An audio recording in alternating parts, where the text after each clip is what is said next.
Well, hello Scorpio. Hey guys, how are you all? Thanks for waiting for your report to come up live on my channel. First of all, Merry Christmas if you're watching this in December. Otherwise, Happy New Year to you all and welcome to the first reading for 2017. 2017 is a year one vibration, so it's a great year to set your intentions for the next 9 years, and this can be a very empowering and important perspective to actually focus upon right about now as the year ebbs away and the new one begins. We're also moving into the year of the fire rooster.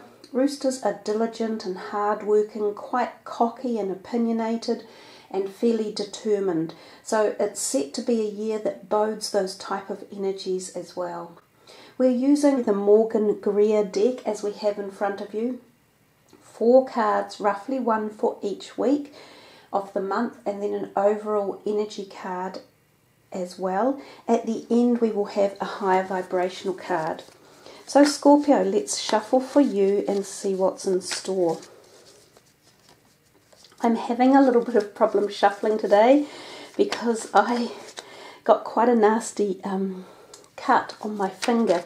That was a parody of odd events, I can tell you, to say the least.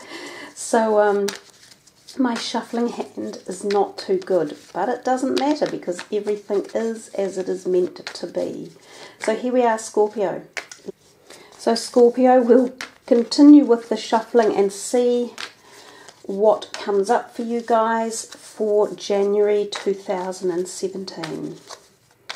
So here we are. The 5 of Wands, the Chariot, Temperance, and the Moon. 3 major arcana cards. Oh, there's 2 have jumped out.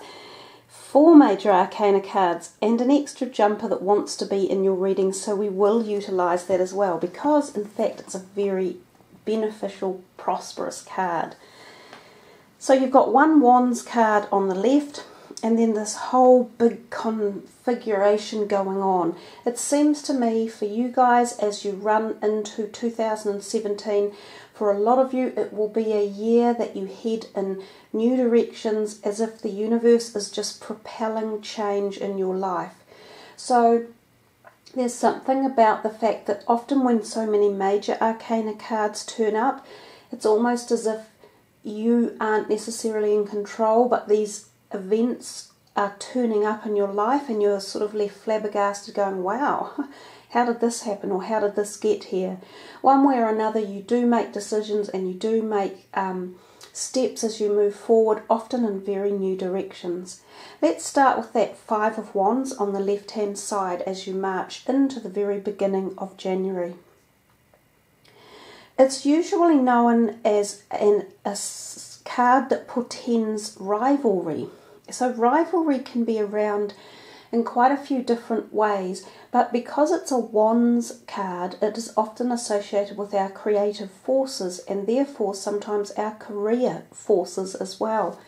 This card can turn up when people are vying for the same attention at work, so it could be a job promotion or a new job application that you're vying for, and if that is the case, there are often others who are putting their hand up for the same role. So what the card says to you is, don't give up, but be the best you can possibly be. Always put your best foot forward so that yours is seen to be the best possible option for a person making the choice. It feels as though you might be, that there's other people around pushing all these obstacles in your way or saying things when you don't want them to, or just being in your face a little bit as well when the 5 of Wands comes up. But again, treat it with a degree of great. I can beat this, or at least I know my competition. What is that saying? Keep your enemies close. The closer they are and the more you know about them, the more you know what to do about a situation. So I think it's quite a positive card. Now, one of the other things it can suggest is that there's quite a bit of attraction directed at you as well. So you might find suddenly that there are other people interested in you. And this can be at a romantic end or a creative end. So as well as the fact that you might be applying for jobs or looking for prospective relationships, you'll find that other people are also interested in you. So it's always a double-sided card. It has almost the black and white energies, the reverse. You know, whatever there is on one side, there is always the equal on the other. And that brings us to the second week with the Chariot card. And that's exactly about black and white, night and day, yin and yang. The Chariot is a very potent card. It talks about inner energy and strength.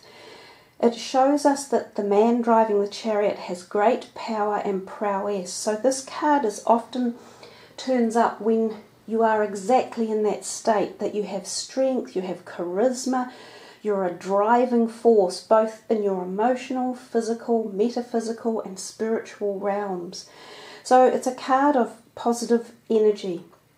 It can also be one of travel, and travel by wheels often, so in a vehicle that travels on a road or rails.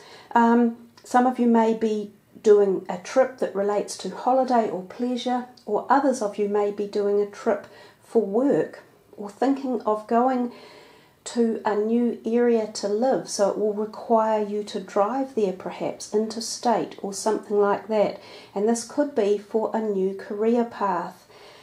It can also mean changing homes. Often this card will turn up when people are thinking of putting their properties on the market for sale, or when they are looking at new residences to live in.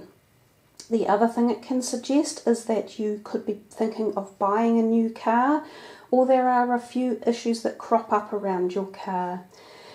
It goes deeper than that as well. There's this whole inclination for it to be a very metaphysical level, that you are reaching some sort of spiritual understanding about the universe and life and death and matters like that. And of course, Scorpio, that's kind of your whole realm in life.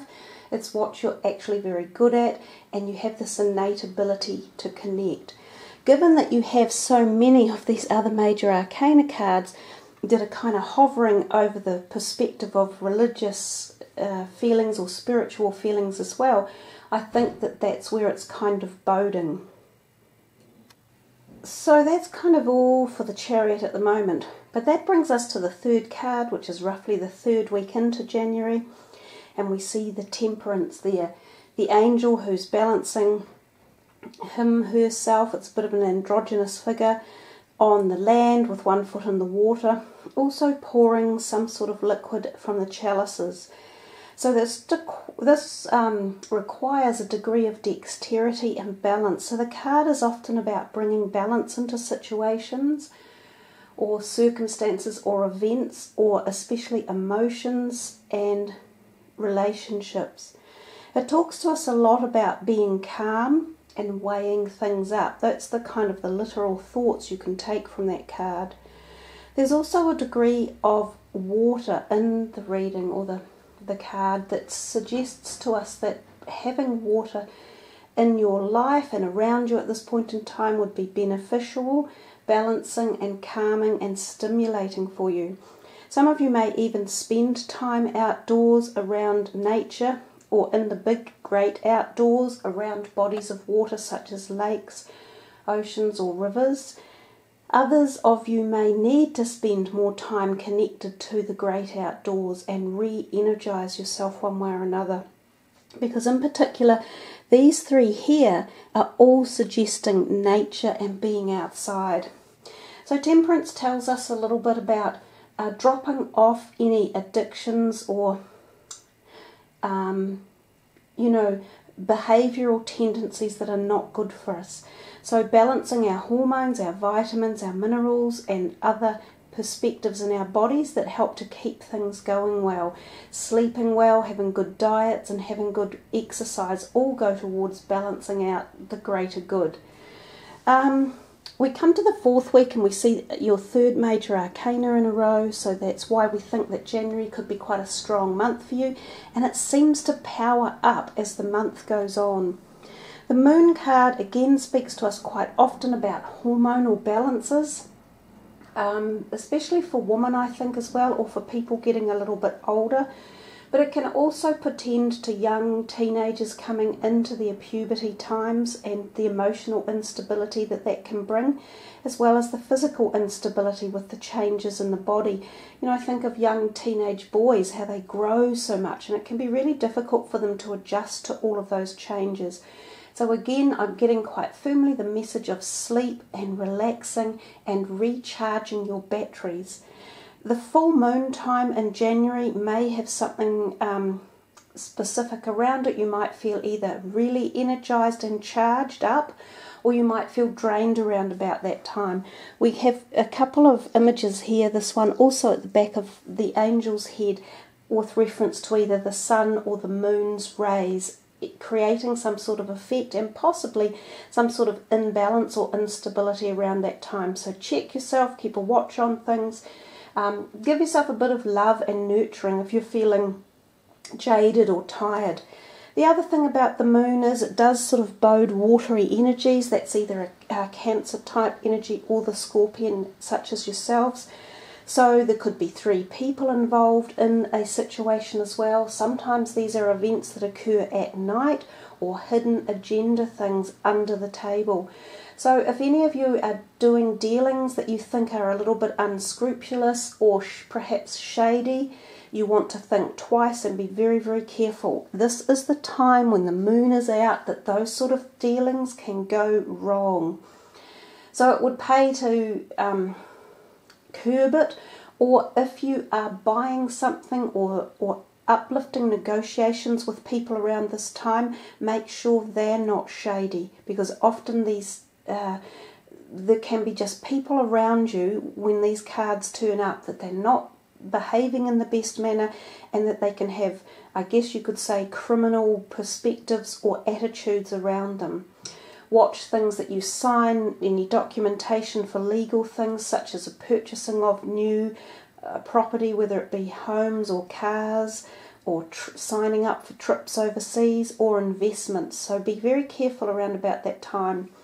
This card also tells us it's a very psychic period. You're often connected highly to your clairvoyant and clairsentient energies at this time.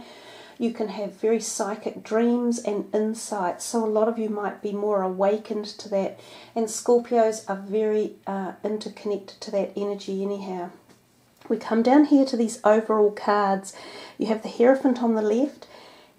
He has the same ecliptical moon thing hanging around his neck as are here and here. So I think this could be a message that pushes you forward into March and April for when the eclipses actually are coming for 2017. So it might suggest to you that something that is either occurring or on your mind at the beginning of January may transit through to the set of eclipses. So it could be a project you are starting, or a move, or a certain direction you are wanting to take. It could even be the signing of documentations for jobs or accreditation or custody or legal matters or anything. It could take a couple to 2 to 3 months, and he's holding up 2 fingers there. So the number 2 is somehow relevant.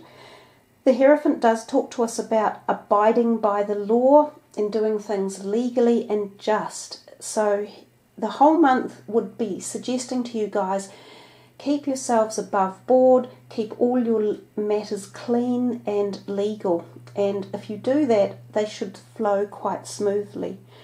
The Hierophant also talks a little bit about religious belief systems. So some of you may be attending functions in a spiritual place such as a church. It could be weddings, it could just be going to Christmas services, there could be marriages or christenings, anything along those lines. For some of you, you may be reactivating your own religious beliefs one way or another, or becoming closer to your own faith again. Something might cause you to be reinstigated in that line.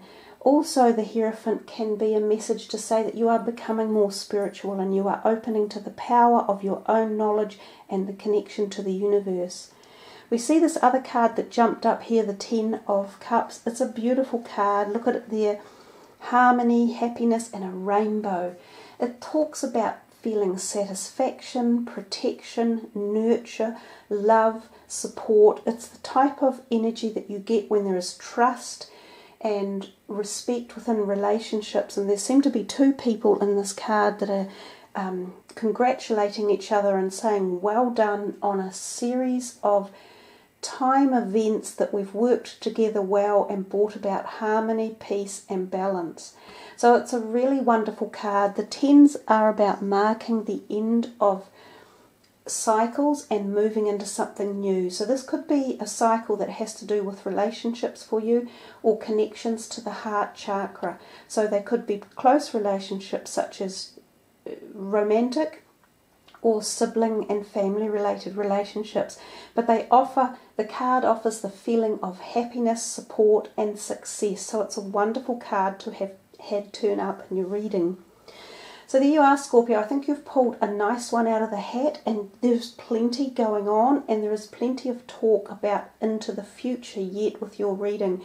So it's as if activation is taking place in January, but it will not be fully uplifted then. It's an ongoing address that is happening, and it would have to be because there's a lot going on and it's at quite high levels. So let's pack these away and see what your last card is. Because I think of you guys as often in the 11th month of the year, we will pick from the 11th card down. So let's see for Scorpio what is happening for them for the final message.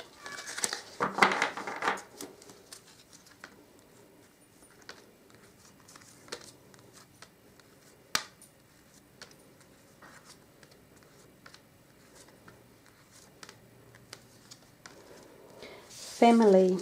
And we've just kind of talked about family at the very end with that particular card. With this card, the 10 of Cups gives that sort of feeling of family-related happiness as well. So let's just pull this card in a little bit for you, zoom it in so you can see more clearly the picture. The stone that would go with it in particular would be this fire agate, because this is the base chakra that we're working with here, the very one at the bottom of the body.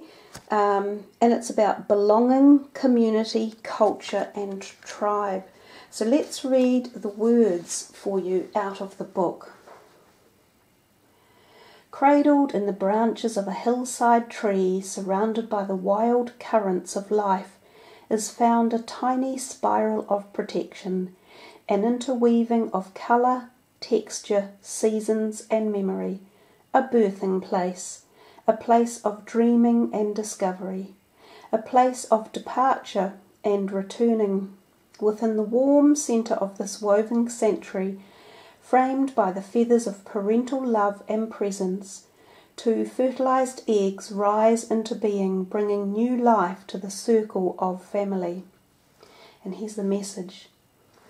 All living things on this great earth have at least one thing in common. We all come from family.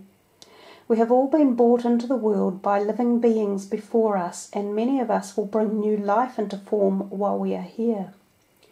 Within this great evolving cycle of life, which is shared by plants, animals and humans alike, we each have the living gift of playing our part. This card calls you to return to a sense of genuine connection to who you are and where you are from, to honour and explore the energy of family in the truest sense of the word. Not only your immediate blood-related family, but others on your path, in your heart and your distant past, who, like the many twigs and sticks of a nest, have played unique roles in the weaving together of your life, dreams and experiences in this world. You may wish to visit the town you or your parents grew up in. You may like to research your family tree or call a gathering of the elders to share stories and wisdom from their path. You may feel drawn to re-spark certain traditions, ceremonies or celebrations, or simply to come together with those you love for the sake of being together. This card encourages you to investigate the beliefs you have acquired from your family and culture. Notice what aspects support you and what aspects restrict your choices.